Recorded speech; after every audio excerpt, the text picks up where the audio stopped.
देख सुनैना, अच्छे से सोच ले, अगर तुझे बुरा लगा तो बुरा लगेगा, दर्द होगा, रोऊंगी, चिल्लाऊंगी, पर सच तो सामने आ जाएगा ना। मुझे इतनी तो तसल्ली मिल जाएगी कि मेरा रिलेशनशिप एक अच्छे लड़के के साथ चल रहा है या नहीं। आरुषि और सुनैना उनके कॉलेज के हॉस्टल में रूममेट्स थे। दोनों बहुत परेशान लग रहे हैं और परेशानी का हाल निकालने की सोच रहे हैं। चलिए आगे देखते हैं। अच्छा ठीक है, अब तू फोन लगा और सब कुछ बोल दे सीधा सीधा। सुनैना हिम्मत जुटाकर अपने बॉयफ्रेंड विकी को फोन लगाती है।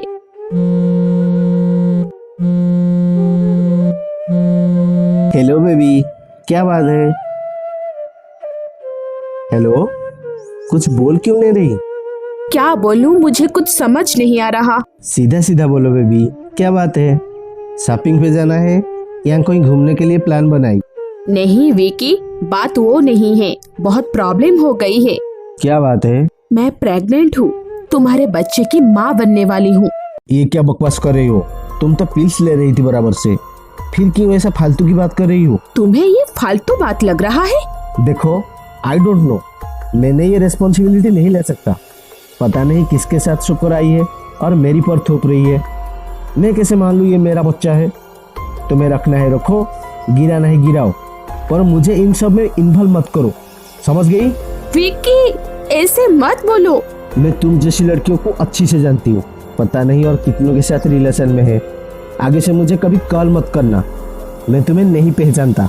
नॉनसेंस। ऐसे कड़वी बातें सुनाकर सुनैना के बॉयफ्रेंड विकी फोन काट दिया और सुनैना फूट फूट के रोने लगी। ये क्या हो गया? मैं क्या करूं? देखा सुनैना, मैं बोल रही थी मत बात कर इस बारे में। जो भी हो, सच तो सामने आ ही गया। मैं पिछले 5 सालों से एक घटिया मतलबी खुदगर्ज इंसान के साथ रिलेशनशिप में थी। Thank God I am save now. सोच, अगर ये प्रेगनेंसी की बात सच होती तो क्या करती मैं? कहाँ जाती और किसको बताती? सुनैना अपनी प्रेगनेंसी का झूठा बहाना बनाकर उसके बॉयफ्रेंड विकी का टेस्ट ले रही थी कि सच में विकी एक अच्छा लड़का है या नहीं। अब सच तो सामने आ ही चुका था। दोनों रूममेट्स बहुत दुखी थे।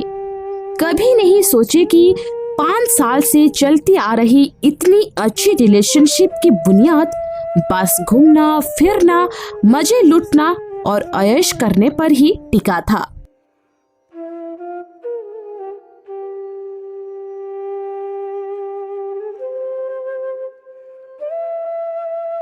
सुनैना, सुनैना, चल कॉलेज चलते हैं।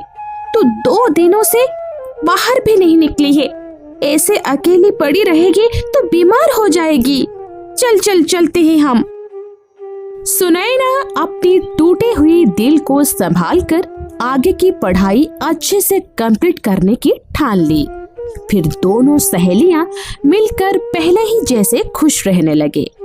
सुनैना भी धीरे धीरे विकी को भूलने लगी थी। ऐसे ही 1-2 महीने बीत गए। फिर एक दिन कॉलेज से वापस आते समय अचानक से आरुषि की तबीयत खराब हो जाती है। क्या हुआ आरुषि? तू ठीक तो है ना? पता नहीं, तबीयत सही नहीं लग रहा। इतना बोल के आरुषि वहीं पर बेहोश होकर गिर गई। सुनैना को कुछ समझ नहीं आया और वो तुरंत ही एक एम्बुलेंस में आरुषि को पास के एक हॉस्पिटल में ले गई।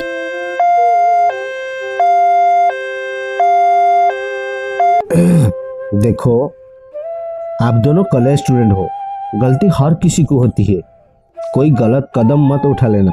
पर बात क्या है डॉक्टर? आरुषि प्रेग्नेंट है। क्या? आरुषि प्रेग्नेंट होने की बात सुनकर बहुत डर जाती है। उसे बिल्कुल समझ नहीं आता अब वो क्या करे। सुनैना उसे संभालकर हॉस्टल ले आती है। आरुषि, मुझे लगता है हमें तुम्हारे पेरेंट्स को सब सच सच बोल देना चाहिए। तुम पागल हो गई हो? माँ मुझे मार डालेगी। मैं नहीं बोल सकती ये बात, प्लीज। तो फिर एक काम करो, विनय को ही बोल दो, शायद वो इस हालत को समझे और कोई मदद करे। सुनैना के समझाने पर आरुषि अपने बॉयफ्रेंड विनय को फोन लगाती है, जो उनके साथ ही उसी कॉलेज में पढ़ता है। हेलो बाबू। तुम मुझे अभी हॉस्टल के बाहर मिल सकते हो?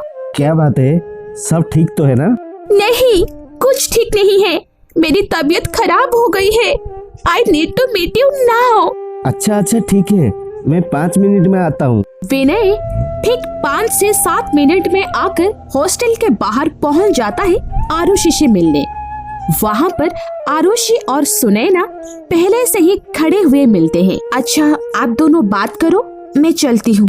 सुनैना आरुषि और विनय को स्पेस देकर वहाँ से थोड़ी दूर खड़ी रहती है। क्या बात है बाबू, सब ठीक तो है ना? I am pregnant. What are you mad? ये सब क्या बोल रही हो? हम बस 20 साल का है और इस उम्र में माँ बाप बनना, समझ रही हो? कॉलेज के दोस्त कैसे कैसे बात करेंगे और मम्मी पापा से कौन बात करेगा इस सब बारे में? मुझे नहीं पता कैसे डील करना है इसके साथ।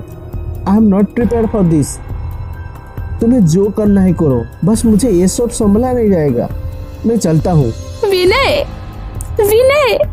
मैं अकेले क्या करूँ? I don't know about it. Vinay Aarushi के प्रेगनेंसी की बात सुनकर घबरा के वहाँ से चला गया और आरुषि एकदम होपलेस हो गई।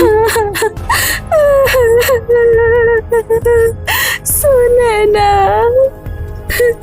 मत रो आरुषि, हम मिलके कुछ करेंगे।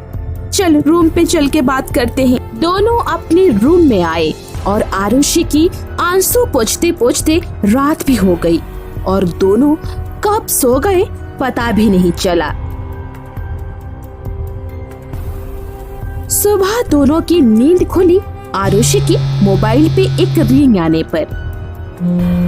अरे ये क्या, विनय का कॉल है। हाँ तो पिक कर।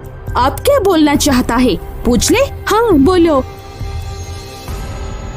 आरुषि, मुझे कॉलेज स्क्वायर की कॉफी हाउस में अभी मिल सकती हो क्या? क्यों, और जलील करना है मुझे और रुलाना है? बस करो, अब ये मेरी परेशानी है, मैं संभाल लूंगी। Please don't call me. Please Arushi, I request you, एक बार आ जाओ। विनय के रिक्वेस्ट करने पर आरुषि ना चाहते हुए भी कॉफी हाउस जाने के लिए तैयार हो गई और साथ में सुनैना भी चली। आ गई तुम, आओ मेरे साथ। जब सुनैना और आरुषि विनय को फॉलो करके एक टेबल के पास पहुँचे तो वहाँ पर ये मेरा मम्मी पापा है और ये है आरुषि।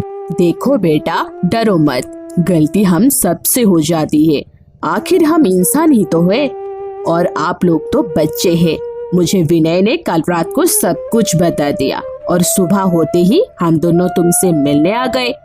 हम तुम्हारे पेरेंट्स से मिलकर बात करेंगे, कुछ ना कुछ हल जरूर मिल जाएगा, तुम बिल्कुल चिंता मत करो बेटी। आरुषि विनय की माँ से इतनी प्यार भरी बातें सुनकर रोने लगी। मुझे माफ कर दो आरुषि, कल मैं बहुत डर गया था, समझ नहीं आया क्या करूँ इस सिचुएशन में, इसलिए भाग आया वहाँ से। I am really sorry Arushi. हम तो खुश है इस बात से कि तुम लोग अपनी गलती को छुपा के कोई दूसरा गलत कदम नहीं उठाई और हमें सब सच सच बोल दिए। हाँ बेटा, हम लोग तुम्हें थोड़ा डांटेंगे, गाली करेंगे, पर तुम्हारा बुरा कभी नहीं सोचेंगे। चलो आरुषि, अभी हम तुम्हारे पेरेंट्स से मिलने चलेंगे और सब सॉल्व हो जाएगा। अगर हमसे कुछ गलती हो जाती है तो उसे मिलजुल कर सॉल्व करना चाहिए, ना कि कोई दूसरा गलत कदम उठाए और ना ही अपने रिस्पांसिबिलिटी से भाग जाएं। इस कहानी आप लोगों को कैसी लगी हमें कमेंट करके जरूर बताएं और अभी तक आपने हमारी चैनल को सब्सक्राइब नहीं किया है तो जल्दी से जाके सब्सक्राइब कर दीजिए और बेल आइकन दबा दीजिए और इस वीडियो को लाइक, शेयर, कमेंट करना ना भूले। नमस्ते।